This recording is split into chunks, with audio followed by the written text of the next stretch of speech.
This is Dr. Tim, detective, to bring you, by transcription, The Mystery of the Man from Trouble Creek.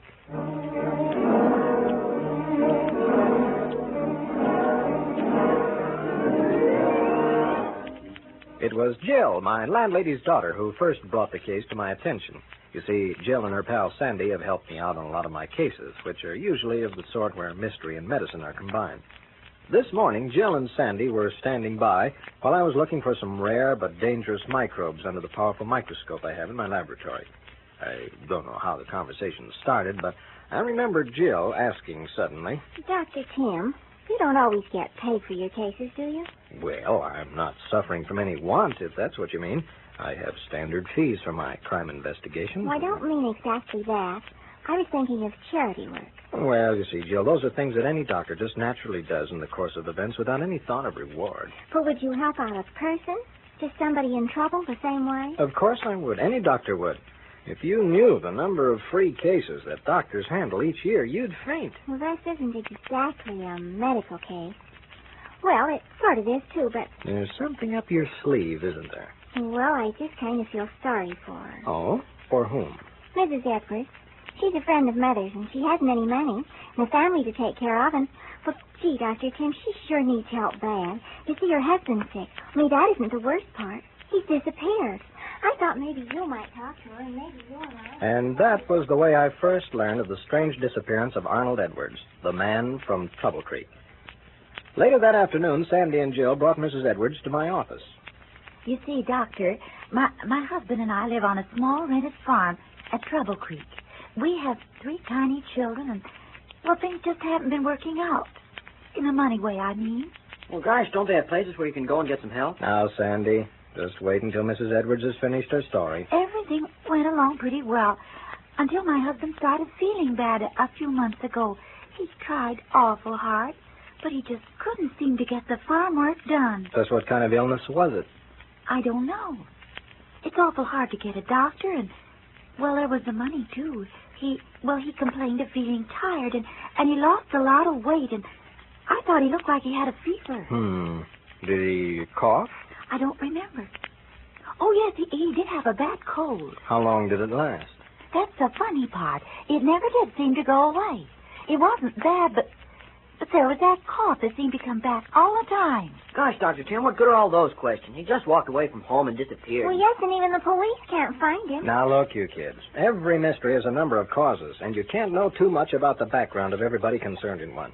If you think detective work, or medical work either, is just a matter of chasing around and getting into exciting scrapes, you'd better think again. All right, Mrs. Edwards, go on. Well, finally, my husband did ask the county nurse where to go for help, and she told him to come to town, here. That was 3 weeks ago, and I haven't heard a word from him since. Oh, doctor, isn't there something you can do?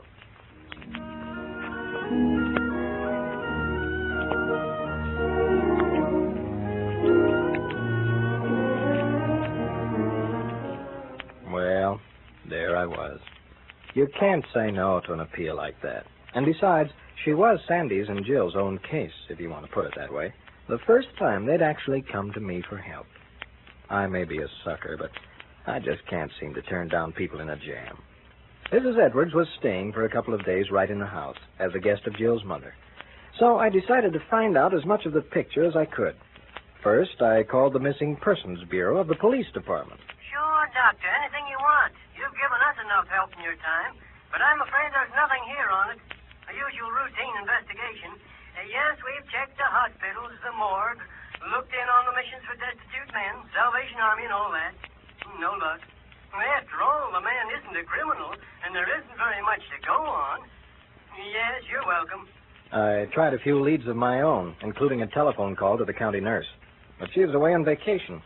I was sure she must have given Edwards a card or letter to some specific medical agency. And so the next thing to do was to make a thorough check of all those. On the 4th call, I found what I wanted. Yes, Doctor, we gave him an examination. His skin test, x-rays, a thorough checkup. Yes, tuberculosis. A pretty advanced case, too. No address except the farm at Trouble Creek. No, he came back in person, and we advised him of what the matter was and what to do. Disappeared? Well, that's odd. No, I haven't the slightest idea. Yes, you're welcome.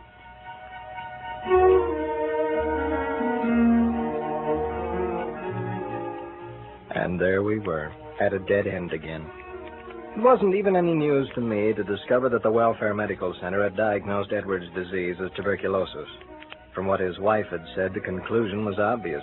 A loss of weight, the wasting away process which gave the disease its original name of consumption, the fever, the cough, the tiredness, and inability to work, all those were signs that the dread tubercle bacilli, the cause of tuberculosis, were at their deadly work inside his lungs.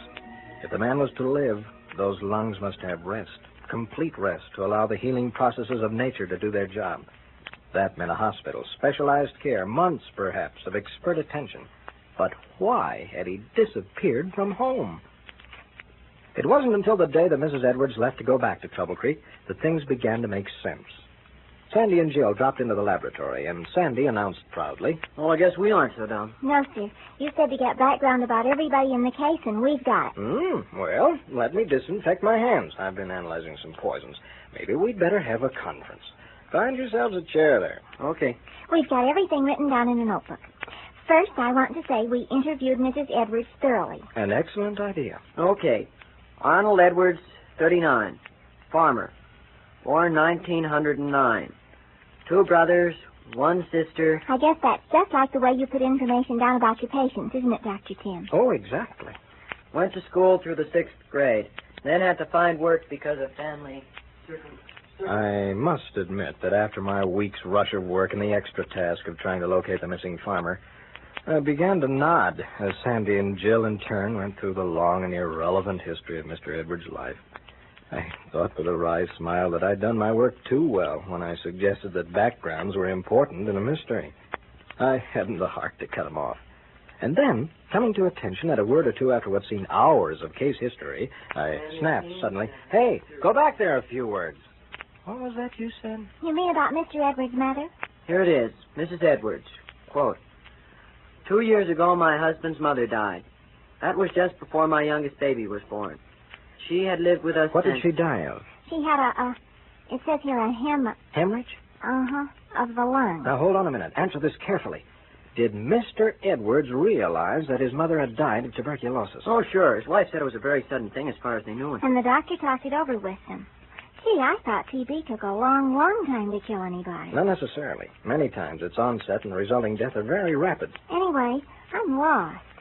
Do you mean Mr. Edwards could have inherited it from his mother? No. Tuberculosis can't be inherited, but it can be transferred through contact. Anyone who lives with a tubercular person should have frequent x-rays and tests to determine if he has gotten the disease. Hey, what does all this have to do with Mr. Edwards' disappearance? It gives us the reason, without a doubt. What's that? Just this. I'm sure the doctor who attended old Mrs. Edwards informed her son of the dangers of getting the disease by association. Well, when he suspected that he, too, had it, he took the only course.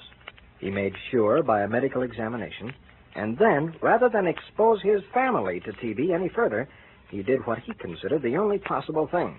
He disappeared from home, probably to die somewhere alone. To die?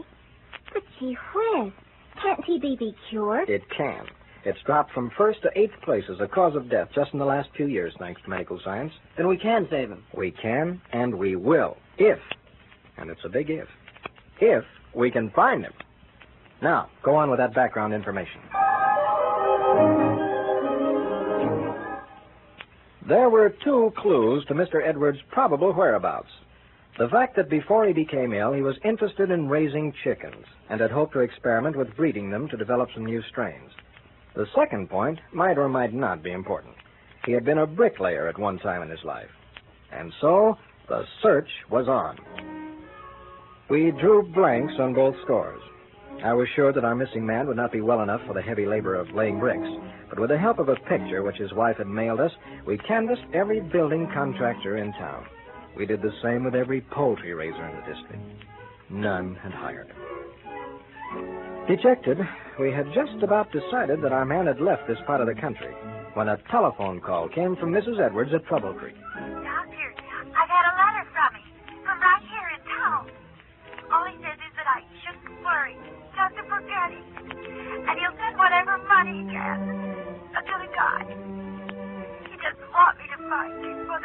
myself and the children.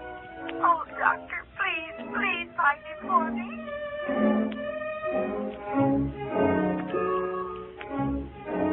By this time, both the kids and I were frantic. I'd spent so much time on the case that my regular work was growing into a mountain of back-breaking labor. And the farther away from a solution the matter looked, the more determined I was that I was going to save a stubborn human being from the death that would surely come unless I could find him and persuade him to enter a hospital for treatment. The doggone fool, I thought. Doesn't he know there are special hospitals right here in the state for TB patients who can't afford to pay? It had been over a week since our search had started. Was it possible that it was such a short time? Wearily, I threw myself onto a chair and tried to think. Sandy and Jill knocked quietly at my door. Come in. Nothing new, I guess, huh? No, Gosh, we feel kind of like Heel's not helping any.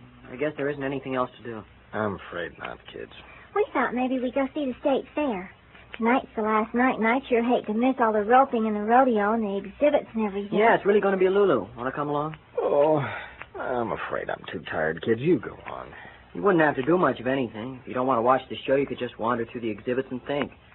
Hardly anybody's there when the show's going on in the arena. Well, sure. They have lots of interesting things. Rabbits and funny-looking ears of corn. And the craziest bunch of birds and chickens you ever saw. Why, some of them have feathers clear down to the ground and colored top knots, and they don't even look like chickens, lots of them, and... Chickens.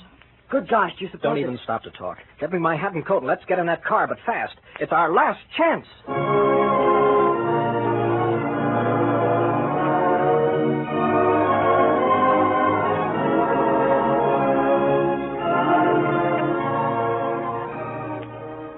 A half hour later, I walked quietly up and down the aisles of the almost deserted poultry exhibit of the fair. My heart was beating fast. I glanced from time to time at the picture in my hand. 1 false alarm. 2, 3. And then... You look lost, mister. Is something I can do for you? I work here, and if there's Yes, anything... there is. I have a message from your wife, Mr. Edwards. Now, I don't want you to say a word. I want to talk to you about finding a hospital that will cure you. All those lungs need is a rest. Simple surgery, if needed, can do much to make you a new man. Your family have been examined and haven't taken the disease. Your wife is heartbroken, and your kids are crying for you. So how about it, fella?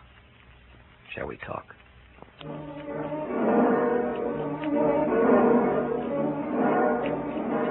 This is Dr. Kim, Detective, saying so long until next week at this same time, when Sandy, Jill, and I will dip into my casebook for the exciting transcribed story I call The Mystery of the Second Alarm.